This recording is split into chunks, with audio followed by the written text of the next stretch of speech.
नमस्कार दर्शकों। आज हम आपके सामने रामायण में श्री राम जी के छोटे भाई भरत जी का चरित्र चित्रण करने जा रहे हैं।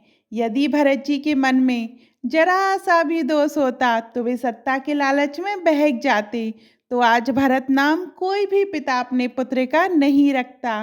ठीक उसी तरह जैसे इतिहास में मंथरा और केकई नाम बस एक ही हुई है, किंतु ये भरत राम का प्रेमी था कि आज तक हम भाइयों के रिश्ते की व्याख्या करने के लिए इन दोनों का नाम लेते हैं। आज की इस वीडियो में हम आपके सामने भरत चरित्र की व्याख्या ही करने जा रहे हैं। जब भगवान श्री राम का राज्याभिषेक होने वाला था, तब भरत अपने छोटे भाई शत्रुघ्न के साथ कैकेयी राज्य में थे। उन्हें कैकेयी से समाचार मिला था कि उनके नाना अश्वपति का स्वास्थ्य खराब चल रहा है, इसलिए वे उनका हाल चाल जानने के लिए वहां चले गए थे। पीछे से उनकी माँ कैकेयी ने मंथरा की चालों में आकर भगवान श्री राम को 14 वर्षों का वनवास और भरत को अयोध्या का राजा नियुक्त करवा दिया। इसी दुख में भरत के पिता राजा दशरथ ने अपने प्राण त्याग दिए थे। दशरथ जी के प्राण त्यागते ही कैकेयी राज्य में तुरंत अयोध्या के दूत भेजकर भरत जी को बुलावा भेजा गया। भरत अभी तक सभी बातों से अनजान थे। अयोध्या आकर उन्हें पता चला कि उनके पीछे महल में किस प्रकार के षड्यंत्र रचे गए थे, जिस कारण उनके प्रिय भाई को वनवास मिला व पिता की मृत्यु हो गई। इसके बाद उन्होंने जो कदम उठाए वही भरत जी का चरित्र दिखाते हैं। आइए उनके 10 प्रमुख कार्यों को जानते हैं। अयोध्या का राज सिंहासन ठुकराना। उन्होंने उसी समय अयोध्या का राज सिंहासन ठुकरा दिया व अयोध्या की प्रजा से क्षमा मांगी।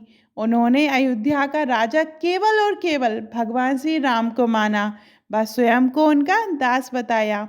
ये सूचना उन्होंने अपने सभी मंत्रियों गुरुओं तक भी पहुंचा दी। माता कैकेयी का त्याग। भरत का चरित्र चित्रण कितना शुद्ध था, इसका उदाहरण इस बात से देखने को मिलता है कि उन्होंने इस षड्यंत्र के लिए उत्तरदायी अपनी माँ कैकेयी तक का त्याग कर दिया था। उन्होंने न केवल कैकेयी को मां मानने से मना कर दिया, बल्कि यहाँ तक ये कह दिया कि वे आगे से उनका मुंह तक नहीं देखेंगे। मंथरा को दंड।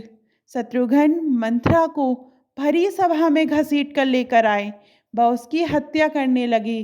तब भरत ने उन्हें स्त्री हत्या करने से रोका व कहा कि ये भगवान श्री राम के आदर्शों के विरुद्ध है।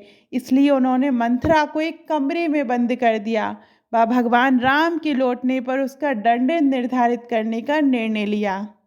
दशरथ जी का अंतिम संस्कार।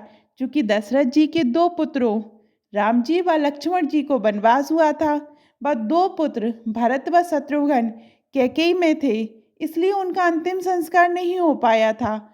बहुत दिनों तक उनका सब तेल व अन्य दिव्य पदार्थों की सहायता से सुरक्षित रखा गया था। इसलिए भरत ने सर्वप्रथम अपने पिता के शिव का दाह संस्कार किया व उन्हें मुखाग्नि दी।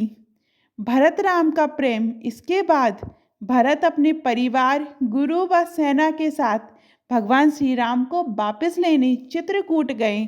वहां जाकर उन्होंने भगवान श्री राम से क्षमा मांगी व उन्हें वापस अयोध्या चलने को कहा। तब भगवान श्री राम ने अपने पिता को दिए वचन के अनुसार वापस चलने से मना कर दिया। इसलिए भरत केवल उनकी चरण पादुका लेकर वापस लौट आए। अयोध्या आकर उन्होंने भगवान श्री राम के चरण पादुका को सिंहासन पर रखा। उसे ही सांकेतिक रूप से राम का अंग मानकर अयोध्या का राज सिंहासन संभाला। चूँकि भगवान श्री राम ने भरत को 14 वर्षों तक अयोध्या को संभालने का आदेश दिया था, इसलिए भरत ने अयोध्या का राज सिंहासन तो संभाला, लेकिन श्री राम की तरह वनवासी रहते हुए उन्होंने अपना सब राजसी सुख त्याग दिया। अयोध्या के समीप नंदीग्राम वन में एक कुटिया बनाकर रहने लगे।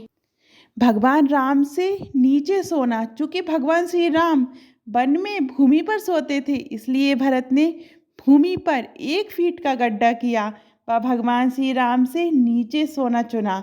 उनका स्थान भगवान श्री राम से नीचे था, इसलिए वे उनसे भी नीचे सोते थे। भरत राम का प्रेम कितना शुद्ध था, वह इसी बात से ही पता चल जाता है। एक दिन की देरी तो भरत का आत्मदाह। जब चित्रकूट में भरत श्री राम से मिले थे तो उन्होंने उनसे वचन लिया था कि यदि वे 14 वर्ष समाप्त होने के पश्चात एक दिन की भी देरी करेंगे तो वे अपना आत्मदाह कर लेंगे। अयोध्या का राज श्री राम को जब प्रभु श्री राम 14 वर्षों के बाद पुनः अयोध्या लौटे तो भरत ने उन्हें वैसी ही अयोध्या लौटाई जिस प्रकार वे छोड़ कर गए थे। इस प्रकार भरत ने अपने भाई का संपूर्ण कर्तव्य निभाया व धर्म की स्थापना में अपना अमूल्य योगदान दिया। तो यही कुछ बातें थीं जो भरत का चरित्र चित्रण व भरत का श्री राम के प्रति प्रेम को दिखाती है। आपने इन्हीं कर्मों के कारण ही भरत ने न केवल अपने माथे पर लगा कलंक हटा दिया बल्कि इतिहास के पन्नों में भी भाई का सर्वश्रेष्ठ उदाहरण तक बन गए थे। आपको भरत जी के चरित्र चित्रण की कहानी कैसी लगी कमेंट में ज़रूर बताइएगा। और अभी तक आपने हमारे चैनल धार्मिक चमत्कार को सब्सक्राइब नहीं किया है तो सब्सक्राइब करिएगा। धन्यवाद। जय श्री राम।